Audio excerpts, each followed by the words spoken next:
Hello. We have a number of things we want to discuss with you today. So welcome to Success International Training Institute, where we want to make you better than you were before yesterday, where we want to encourage you to be your best self. So without further ado, remember, if you have not yet subscribed to our channel, please do so. Leave us a comment and share this video. So what are we talking about today? I want to have a discussion with you. I want to share with you some simple steps to getting financial freedom. But if you stick around, I have a bonus section for you. You really don't want to miss it. So stay with us. Step number 1, create an emergency fund. This is a fund you will only tap into when there is a dire need. So it's not something that you're going to run to every time you need to go shopping, or you need to go on vacation, or you need to go buy some fast food. This is something you're going to set aside for emergency. That's why it's called emergency funding. So how much of your savings should you be setting aside in an emergency fund? I would say probably about 5% of your income. Now, it doesn't seem like it's a whole lot. That is because it's not going to be your only saving. Remember, it is only supposed to be used in case of emergency. So what does that look like? Take, for example, you earn $50,000 per month and you are setting aside 5%. That's $2,500. That's in Jamaican dollars, of course, or whatever the currency is. Now, that may not seem like a whole lot to some, but to others it may seem like quite a significant amount of money. So what you can do is to further break that down into weekly saving and or daily saving. That makes it easier for you to see smaller steps toward your goal.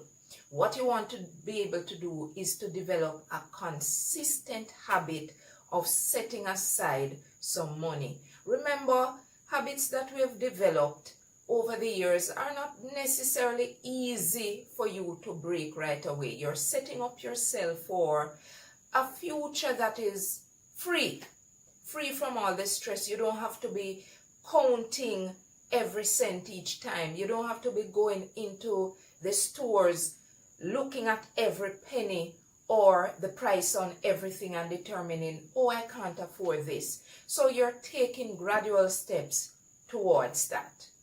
So that 5% may not look like a whole lot right now, but when you have an emergency, it is going to come in so handy. And that is why I'm saying to you that you build up that consistency in your approach to your financial future, that setting aside some money now is going to pay off in the long run.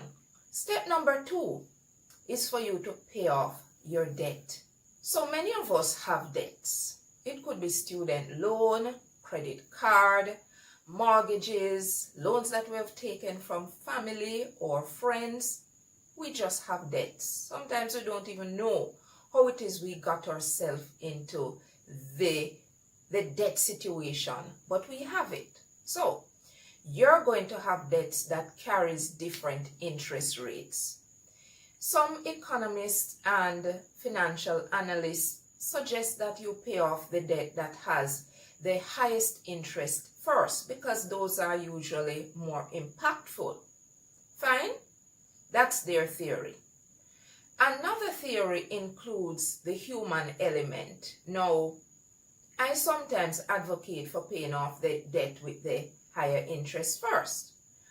However, because of this human element, the debt that carries the least amount of interest rate may be the best one for you. Maybe that applies to your situation the best. So that is one that you probably will want to tap into. So the debt that carries the least amount of interest rate, if that is the one that applies to you, I want you to tackle that one first. Begin to pay that one down. What you're doing is encouraging yourself step by step, because the one that carries the least amount of interest, you're going to be able to pay that one off much faster. And what you're developing is some amount of confidence in yourself. Yes, you're achieving. So if that looks like the better plan for you, you work with that. If on the other hand, you feel that you're better paying off the one with the higher interest rate, go right ahead. Either way, what I'm saying to you is that you want to be in a position where you're not restricted or limited by the amount of debt that you have. Sometimes, for want of a better word, you feel strangled by these debt. Lay them down. Lay them out. If you're a person who deals with spreadsheets a lot, lay them out. Every single debt that you have built up over the years. What is the balance that you have on them? What's the interest rate? And begin to tackle them. Think about how free you're going to feel when you have paid off a set of your debt. And then you have that money that you can set aside, or you can do whatever it is that you want to do with that amount of money that is now freed up for you to use. So, one of the biggest debt that persons have, and which gives quite a bit of problems, is credit card debt. We go to the stores or wherever you go, you pull out a card and it's easy. You're using your card. But what you're really doing is restricting your freedom. What you're really doing is building up others. Now, a lot of credit cards carry interest rate up to 49%. Think about that level, that amount of money that you have to be paid to the financial institution. That's a whole lot. Then here is another kicker. Many of us don't realize that we must be in a position to pay off the entire amount that we've spent in that particular period to really be making progress on our credit card. What is it that I'm saying?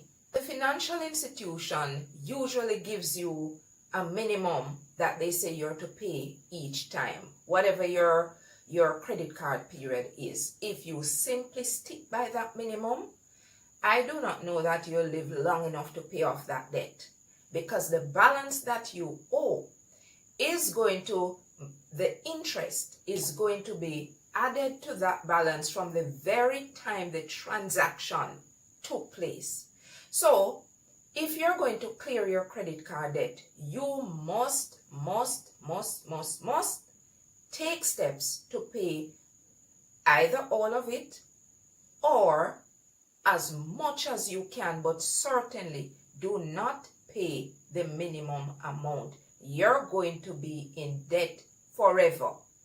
Now, the other thing about credit card debt is that attached to that is something called existing applicable interest rate, and how that usually applies is when you don't pay your credit card debt, what the financial institutions usually do is to have a rating that suggests that you're more high risk, and therefore they apply a higher interest rate.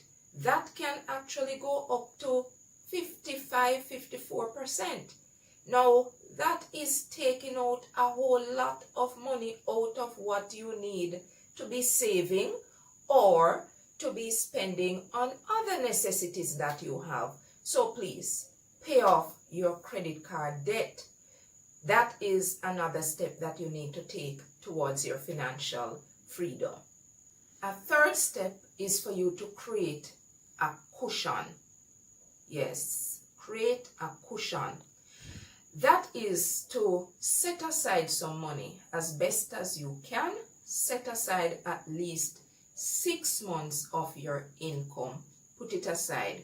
Now, what this cushion is supposed to do is to help you to alleviate stresses that comes if, for example, you are made redundant, if you have your hours cut or your salary cut for one reason or another. We are in now a pandemic That means that many workers are going to be facing reduced hours, reduced pay.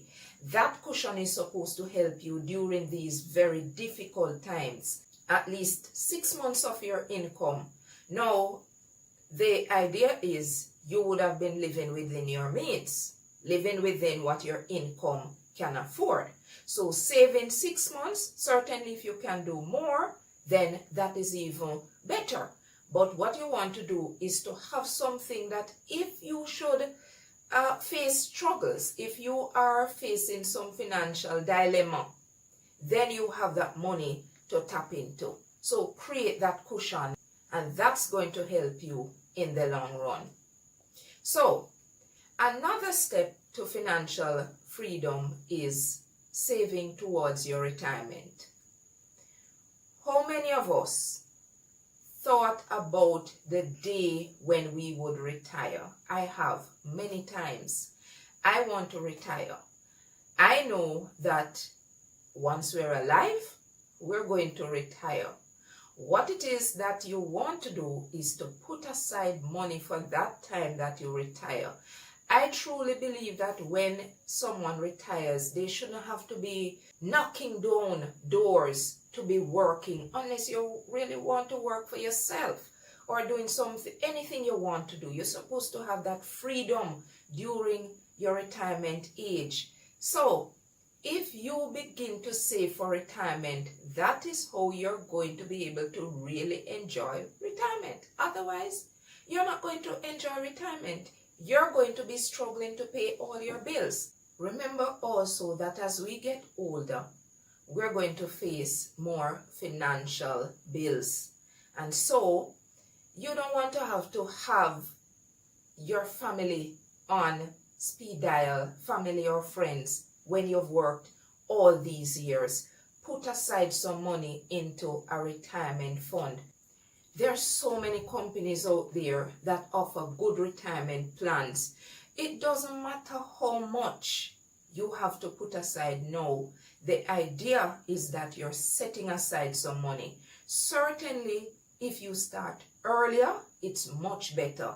If you're in a position now to put aside more, and actually each time that you find yourself either with an increase in your income or you come into some more money for whatever reason, you may have started a business and it begins to make some profit, then you put aside more money.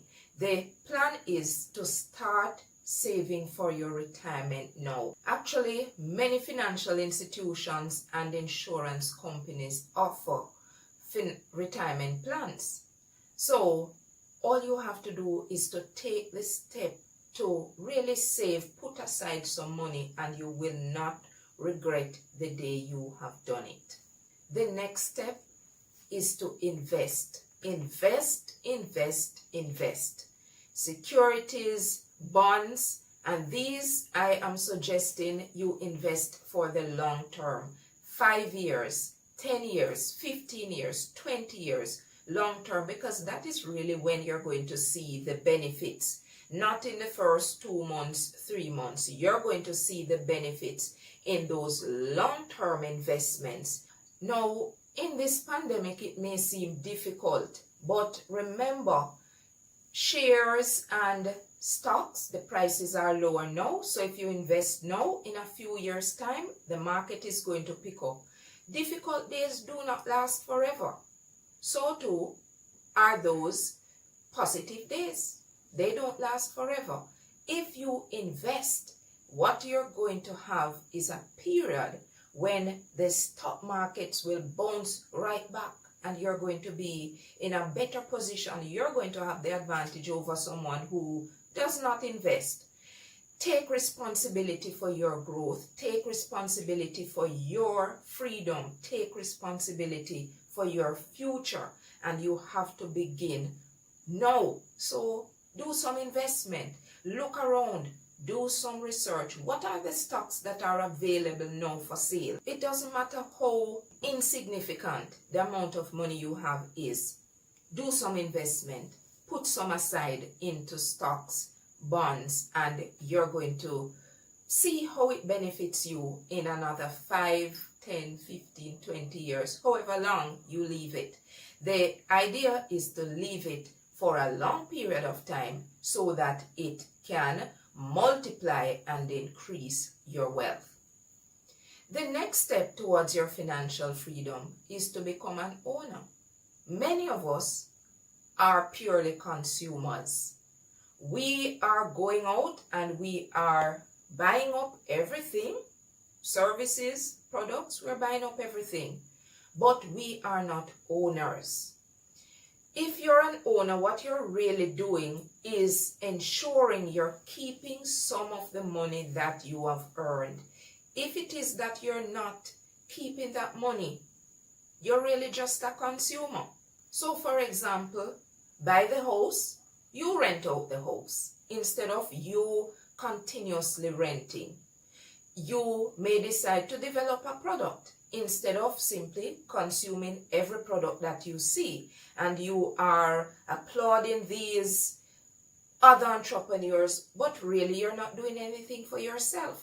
Decide how much of your income you need to keep and be an owner, not purely a consumer. Of course, we're all consumers, but if you're always going to be a consumer, entirely a consumer, you are reducing your position in your path to financial wealth. So we want you to recondition your mind. Recondition your mind to own rather than to simply consume. Finally, gratitude. Do you know how enriching it is to be grateful, to have a heart that is grateful and thankful? That is wealthy. That is freedom. It gives you the freedom to think at a higher level. It gives you the freedom to do things without the burden or the baggages from the past. So, find things that you ought to be grateful for. All of us have that.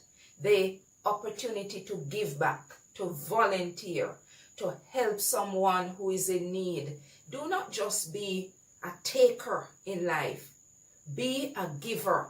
You're going to find enrichment. You're going to find happiness. You're going to find that you're at peace. Be grateful for the things that you have now. It doesn't matter how small it seems. It doesn't matter how you think things are challenging with you. Think about others. If you dwell, for example, on those things that are negative, you're always going to be in a financial difficulty. That's the bottom line. You're always going to see things in a bad light. But if you begin to harbor positive thoughts, if you begin to surround yourself with persons who have a more positive approach to life, I'm praying you will adopt that kind of thinking as well. Quit beating up on yourself. Quit going back into the past and reliving it day after day and regretting, oh, I made this decision, it was a bad one. Oh, I didn't do what I was supposed to have done. I didn't achieve. Quit all of that. Be thankful that you're here today and you're going to do a whole lot better. Be thankful that you have all the opportunities ahead of you. Be thankful that you woke up and you are able to breathe and to think and you are conscious. Just be grateful for life itself. And that is so, so, so enriching. That is freedom in and of itself. How much more can you ask for? So, you stuck around with us. Thank you for staying with us. Here is the bonus that I promised you. Now, I told you about 7 steps to getting financial freedom. 7 simple steps. But the bonus is, you cannot earn your way into financial freedom. You have to compound your way there. You have to build and allow all these steps to grow. Grow each time. What you're doing you have to be consistent, you have to be intentional, and you have to be disciplined. Those are bonus steps that you must take. Develop the habit of saving. Develop the habit of being grateful, of setting aside funds, not looking back at it for a long period of time. Those are approaches you must take. Be disciplined, be intentional, and be consistent. Train your mind with those simple steps and you will get there. Thank you for watching. If you've been with us for a while, thank you so much. If you are new to this channel, we welcome you wholeheartedly. Now, I really want to hear your thoughts on these steps. I want you to like this video. I want you to share. And more importantly, I want you to subscribe. We are building a generation of persons who are financially free. We are building a generation of persons who know what it is to really enjoy that financial freedom. Thank you.